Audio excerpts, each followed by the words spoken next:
ಚಿತ್ರದುರ್ಗದಲ್ಲಿ ಭೀಕರ ರಸ್ತೆ ಅಪಘಾತ, 11 ಸಾವು. ಮೃತರಿಗೆ ಪ್ರಧಾನಿ ನರೇಂದ್ರ ಮೋದಿಯವರು ಸಂತಾಪವನ್ನು ಸೂಚಿಸಿದ್ದಾರೆ. ಮೃತರ ಕುಟುಂಬಕ್ಕೆ ಪ್ರಧಾನಿ ಮೋದಿ ಪರಿಹಾರವನ್ನು ಕೂಡ ಘೋಷಣೆ ಮಾಡಿದ್ದಾರೆ. ಮೃತರ ಕುಟುಂಬಕ್ಕೆ 2 ಲಕ್ಷ ಪರಿಹಾರವನ್ನು ಘೋಷಣೆ ಮಾಡಲಾಗಿದೆ. ಈ ಒಂದು ಅವಘಡಕ್ಕೆ ಸಂಬಂಧಪಟ್ಟಂತೆ ನಿಜವಾಗ್ಲೂ ಕೂಡ ಪ್ರತಿಯೊಬ್ಬರೂ ಬೇಸರವನ್ನು ವ್ಯಕ್ತಪಡಿಸ್ತಾ ಇದ್ದಾರೆ. ಇದೀಗ ಮೃತರಿಗೆ ಪ್ರಧಾನಿ ನರೇಂದ್ರ ಮೋದಿಯವರು ಕೂಡ ಸಂತಾಪ ಸೂಚಿಸಿದರು. ಮೃತರ ಕುಟುಂಬಕ್ಕೆ ಪ್ರಧಾನಿ ಮೋದಿ ಪರಿಹಾರವನ್ನು ಕೂಡ ಘೋಷಣೆ ಮಾಡಿದ್ದಾರೆ. ಮೃತರ ಕುಟುಂಬಕ್ಕೆ 2 ಲಕ್ಷ ಪರಿಹಾರವನ್ನು ಘೋಷಣೆ ಮಾಡಲಾಗಿದೆ. ನೋಡಿ, 11 ಜನ ಸಾವನ್ನಪ್ಪಿದ್ದಾರೆ ಅನ್ನೋದ್ರ ಬಗ್ಗೆ ನಮಗೆ ಮಾಹಿತಿ ಸಿಗ್ತಾ ಇರೋದು. ಇದರಲ್ಲಿ ಸಿಕ್ಕಿರೋದು 4 ಮೃತದೇಹಗಳು. ಇನ್ನುಳಿದ ಮೃತದೇಹಕ್ಕಾಗಿ ಶೋಧ ಕಾರ್ಯ ಮಾಡಲಾಗ್ತಾ ಇದೆ. ಇಬ್ಬರೇನೋ ಪ್ಯಾಸೆಂಜರ್ ಈ ವೆಹಿಕಲಿಗೆ ಹತ್ತಿಲ್ಲ ಅನ್ನೋದ್ರ ಬಗ್ಗೆ ಮಾಹಿತಿ ಇದೆ. ಅಂದರೆ ಬುಕ್ಕಿಂಗ್ ಮಾಡ್ಕೊಂಡಿದ್ರಂತೆ, ಬಟ್ ಹತ್ತಿಲ್ಲ ಅನ್ನೋದ್ರ ಬಗ್ಗೆ ಕೂಡ ಡೀಟೇಲ್ಸ್ ಇದೆ. ಇನ್ನು ಮಧ್ಯದಲ್ಲಿ ಎಲ್ಲಾದರೂ ಇಳ್ದಿರ್ಬೋದಾ ಅನ್ನೋದ್ರ ಬಗ್ಗೆ ಕೂಡ ಪ್ರಶ್ನೆ ಇದೆ. ಇನ್ನು ಈ ಸಾವಿನ ಸಂಖ್ಯೆಯಲ್ಲಿ ಮತ್ತಷ್ಟು ಏರಿಕೆ ಆಗಬಹುದಾದ ಸಾಧ್ಯತೆಗಳು ಕೂಡ ಇದೆ. ಯಾಕಂದರೆ ಗಂಭೀರವಾಗಿ ಗಾಯಗೊಂಡವರು ಕೂಡ ಆಸ್ಪತ್ರೆಯಲ್ಲಿ ಟ್ರೀಟ್ಮೆಂಟನ್ನು ಪಡ್ಕೊಳ್ತಾ ಇದ್ದಾರೆ. ಹಾಗಾಗಿ ಸಾವಿನ ಸಂಖ್ಯೆಯಲ್ಲಿ ಏರಿಕೆ ಆಗಬಹುದಾದ ಸಾಧ್ಯತೆಯೂ ಕೂಡ ಇದೆ. ಇನ್ನೊಂದು ಕಡೆಯಲ್ಲಿ ಮೃತದೇಹಗಳನ್ನು ಪತ್ತೆ ಹಚ್ಚುವಂಥ ಕೆಲಸವನ್ನು ಮಾಡಲಾಗ್ತಾ ಇದೆ. ನೋಡಿ, ಇದು ಈ ಡೀಸೆಲ್ ಟ್ಯಾಂಕ್ ಏನಿರುತ್ತೋ ಅಲ್ಲಿಗೆ ರಭಸವಾಗಿ ಡಿಕ್ಕಿ ಹೊಡೆದಿದ್ದರಿಂದ, ಎಂಜಿನ್ ಬಳಿ ಡಿಕ್ಕಿ ಹೊಡೆದಿದ್ದರಿಂದ ಇಮಿಡಿಯೇಟಾಗಿ ಬೆಂಕಿ ಹೊತ್ಕೊಳ್ತು ಅಂತ ಪ್ರತ್ಯಕ್ಷದರ್ಶಿ ಹೇಳ್ತಾ ಇದ್ರು. ತುಂಬ ಫೋರ್ಸಲ್ಲಿ ಗಾಡಿ ಬರ್ತಾ ಇತ್ತು. ಈ ಬಸ್ ಕೂಡ ಓವರ್ಟೇಕ್ ಮಾಡಿಕೊಂಡು ನಿಧಾನವಾಗಿ ಹೋಗ್ತಾ ಇತ್ತು ಅನ್ನೋದನ್ನು ಅವ್ರು ಹೇಳ್ತಾ ಇದ್ರು. ಹಿಂದೆ ಬರ್ತಾ ಇದ್ದ ವೆಹಿಕಲ್ಸ್ಗಳೆಲ್ಲ ಇದನ್ನು ನೋಡಿದ್ದಾವೆ, ಈ ಅಪಘಾತವನ್ನು. ಜೊತೆಗೆ ಆ ವೆಹಿಕಲ್ಸ್ನಲ್ಲಿ ಅಂದರೆ ಹಿಂದೆ ಇದ್ದಂಥ ವೆಹಿಕಲ್ಸ್ನವರು ಕೂಡ ಗಾಬರಿ ಆಗಿಬಿಟ್ಟಿದ್ದಾರೆ. ಸ್ವಲ್ಪ ಹೆಚ್ಚು ಕಮ್ಮಿ ಆಗಿದ್ರು, ಒಂದು 2-3 ಸೆಕೆಂಡ್ ಹಿಂದೆ ಮುಂದೆ ಆಗಿದ್ರೂ ನಮಗೂ ಕೂಡ ಈ ಥರದೊಂದು ಪರಿಸ್ಥಿತಿ ಆಗಿಬಿಡ್ತಿತ್ತಲ್ಲ ಅಂತ. ಬಟ್ ಈಗ ಎಲ್ಲರೂ ಸುಧಾರಿಸ್ಕೊಂಡು ಇವರನ್ನು ರಕ್ಷಣೆ ಮಾಡೋದಕ್ಕೆ ಅಂತ ಕೆಳಗಿಳಿದು ರಕ್ಷಣೆ ಮಾಡಿದ್ದಾರೆ. ಒಂದು 7-8 ಜನರನ್ನು ನಾವು ಬಸ್ಸಿಂದ ಎಳೆದ್ವಿ, ಗ್ಲಾಸೆಲ್ಲ ಒಡೆದು ಅಂತ ಹೇಳ್ತಾಯಿದ್ರು. ಆದರೆ ಎಲ್ಲರೂ ಉಳಿಸ್ಕೊಳ್ಳೋದಕ್ಕೆ ನಮಗಾಗಲಿಲ್ಲ ಅಂತ. ಇದರಲ್ಲಿ ಇನ್ನೊಂದು ಘನಘೋರ ದುರಂತ ನಡೆದಿರೋದು, ತಾಯಿ ರಕ್ಷಣೆ ಆಗಿರೋದು, ಮಗು ಸಾವನ್ನಪ್ಪಿರೋದು. ನನ್ನ ಮಗು ಅಂತ ಹೇಳ್ತಾನೆ ಇದ್ರಂತೆ. ಆ ಸಂಕಟನ ಆ ತಾಯಿ ಹೇಗೆ ತಡ್ಕೊಳ್ತಾರೋ ಅರಗಿಸ್ಕೊಳ್ತಾರೋ ಗೊತ್ತಿಲ್ಲ.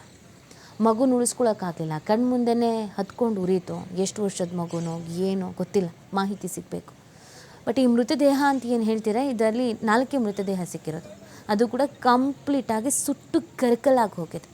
ಇದು ಮನುಷ್ಯರ ಮೃತದೇಹ ಅಂತ ಕಂಡು ಹಿಡಿಯೋದಕ್ಕೂ ಆಗದಂಥ ಪರಿಸ್ಥಿತಿ. ಆ ಥರದೊಂದು ಪರಿಸ್ಥಿತಿಯಲ್ಲಿ ಮೃತದೇಹ ಸಿಕ್ಕಿರೋದು. ಚಿತ್ರದುರ್ಗ ರಸ್ತೆ ಅಪಘಾತದಲ್ಲಿ 11 ಜನ ದುರ್ಮರಣ. ಸಾವಿನ ಸಂಖ್ಯೆಯಲ್ಲಿ ಏರಿಕೆ ಆಗಬಹುದಾದ ಸಾಧ್ಯತೆ. ಅಧಿಕಾರಿಗಳು ಮಾಹಿತಿಯನ್ನು ನೀಡ್ತಾ ಇದ್ದಾರೆ. ಕುಟುಂಬಸ್ಥರಿಗೂ ಕೂಡ ಮಾಹಿತಿ ನೀಡಿದ್ದಾರೆ. ಕುಟುಂಬಸ್ಥರು ಇದೀಗ ಮೃತದೇಹಗಳನ್ನು ತೆಗೆದುಕೊಂಡು ಹೋಗಬೇಕಾಗತ್ತೆ.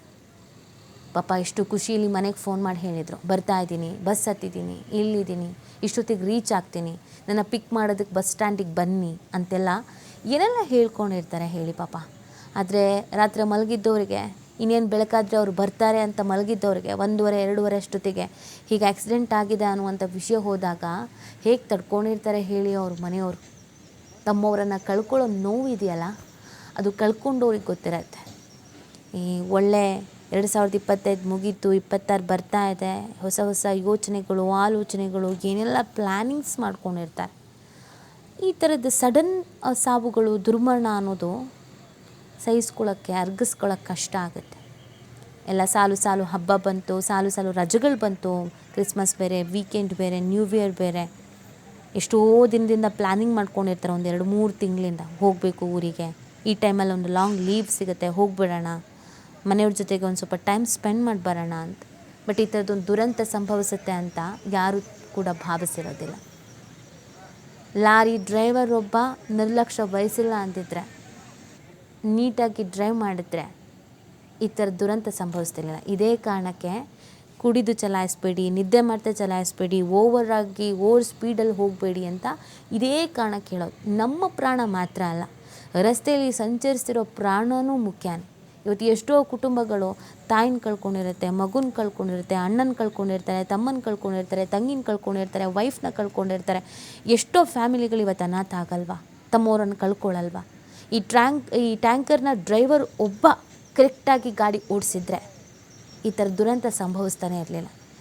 ಇದೇ ಕಾರಣಕ್ಕೆ ಬೇಡ, ನಿಧಾನಕ್ಕೆ ಚಲಿಸಿ. ಎಷ್ಟೆಲ್ಲ ರೂಲ್ಸ್ಗಳಿದ್ದಾವೆ, ಯಾಕೆ ಯಾವುದನ್ನು ಫಾಲೋ ಮಾಡಲು ಗೊತ್ತಿಲ್ಲ. ಅದರಲ್ಲೂ ಈ ಟ್ಯಾಂಕರು, ಲಾರಿ, ಬಸ್ಸು ಇವರಿಗೆಲ್ಲ ಅದು ಎಷ್ಟು ಬಾರಿ ಹೇಳಿದ್ರು ಅರ್ಥ ಯಾಕಾಗಲ್ವೋ ಗೊತ್ತಿಲ್ಲ. ವೆಹಿಕಲ್ಸ್ ಹೋಗುವಾಗ ಪಕ್ಕದಲ್ಲಿ ಲಾರಿನೋ ಬಸ್ಸೋ ಬಂತು ಅಂದರೆ ಗಾಬರಿ ಬಿದ್ದುಬಿಡ್ತಾರೆ ಜನ. ಎಲ್ಲಿ ಕುಟ್ಬಿಡ್ತಾರೋ, ಎಲ್ಲಿ ಡಿಕ್ಕಿ ಹೊಡೆದ್ಬಿಡ್ತಾರೋ ಅಂತ. ಯಾಕಂದರೆ ಅಷ್ಟು ದುರಂತಗಳು ಸಂಭವಿಸಿರೋದು ಇವುಗಳಿಂದ. ಹಾಗಾಗಿ ಎಚ್ಚರಿಕೆ ವಹಿಸಿ. ಕೇವಲ ನೀವು ಮಾತ್ರ ರಸ್ತೆಯಲ್ಲಿ ಸಾಕ್ತಾ ಇರಲ್ಲ, ಬೇರೆಯವರು ಸಾಕ್ತಾ ಇರ್ತಾರೆ. ಒಂದು ಅಪಘಾತದಲ್ಲಿ 8-9 ಜನ 11 ಜನ ಸಾವನ್ನಪ್ತಾರೆ ಅಂತಂದರೆ ಎಂಥ ದೊಡ್ಡ ದುರಂತ ಹೇಳಿ ನೋಡೋಣ ಇದೆಲ್ಲ. ಮೃತದೇಹಗಳನ್ನು ಹೊರಗೆ ತೆಗಿತಾ ಇದ್ದಾರೆ, ಕಷ್ಟ ಆಗ್ತಾ ಇದೆ. ಆ ಮೃತದೇಹಗಳನ್ನು ಹೊರಗೆ ತೆಗೆಯೋದಕ್ಕೆ ಇಡೀ ಬಾಡಿ ಮೆಲ್ಟಾಗಿ ಹೋಗಿರೋದು, ಅಂಟ್ಕೊಂಡಿದೆ ಬಸ್ನ ಜೊತೆಗೆ. ಆ ಬೆಂಕಿ ಹೊತ್ಕೊಂಡು ಉರಿತಾ ಇದೆ, ಅದರೊಳಗೆ ಒಂದಷ್ಟು ಮಂದಿ ಪ್ರಾಣ ಇದೆ ಅಂದರೆ ಯೋಚನೆ ಮಾಡಿ ಯಾವ ಥರ ಇರುತ್ತೆ ಅಂತ. ಅಲ್ಲಿದ್ದವ್ರ ಪರಿಸ್ಥಿತಿ ಏನಾಗಿರ್ಬೇಡ, ಹೋದವ್ರದ್ದು ಒಂಥರ, ಕಳ್ಕೊಂಡವ್ರದ್ದು ಒಂಥರ, ಇದನ್ನೆಲ್ಲ ಕಣ್ಣಾರೆ ಕಂಡೋರ್ದು ಪರಿಸ್ಥಿತಿ. ಎಷ್ಟು ದಿನ ಬೇಕು, ಎಷ್ಟು ವರ್ಷ ಬೇಕು ಇದನ್ನು ಮರೆಯೋದಕ್ಕೆ, ಅರ್ಗಿಸ್ಕೊಳ್ಳೋದಕ್ಕೆ. ಸ್ಕೂಲ್ ಬಸ್ ಬೇರೆ ಇತ್ತಂತೆ, ಮಕ್ಕಳು ಬೇರೆ ಇದ್ರಂತೆ ಹಿಂದಿನ ಬಸ್ಸಲ್ಲಿ. ಆ ಮಕ್ಕಳುಗಳಿಗೆ ಅದೆಷ್ಟು ಆಘಾತ ಆಗಿರ್ಬೋದು, ಮನಸ್ಸಿನ ಮೇಲೆ ಪರಿಣಾಮ ಬೀರಿರ್ಬೋದು. ಗಾಬರಿ ಆಗಿಬಿಟ್ಟಿದ್ದಾರೆ ಅಲ್ಲಿದ್ದಂಥವ್ರು. ಪ್ರತ್ಯಕ್ಷದರ್ಶಿಗಳು ಹೇಳೋದನ್ನು ಕೇಳಿಸ್ಕೊಂಡ್ರೆ ಆಘಾತ ಆಗತ್ತೆ. ಕೆಲವರು ಅತೀವವಾಗಿ ಗಾಯ ಆಗಿದ್ದಾರೆ, ಅವರನ್ನು ಬೆಂಗಳೂರು ಆಸ್ಪತ್ರೆಗೆ ರವಾನಿಸಲಾಗಿದೆ. ಸಣ್ಣ ಪುಟ್ಟ ಗಾಯಗಳಾದವರನ್ನು ಸುತ್ತಮುತ್ತಲ ಆಸ್ಪತ್ರೆಗೆ ದಾಖಲು ಮಾಡಲಾಗಿದೆ, ಚಿಕಿತ್ಸೆಯನ್ನು ನೀಡಲಾಗ್ತಾ ಇದೆ.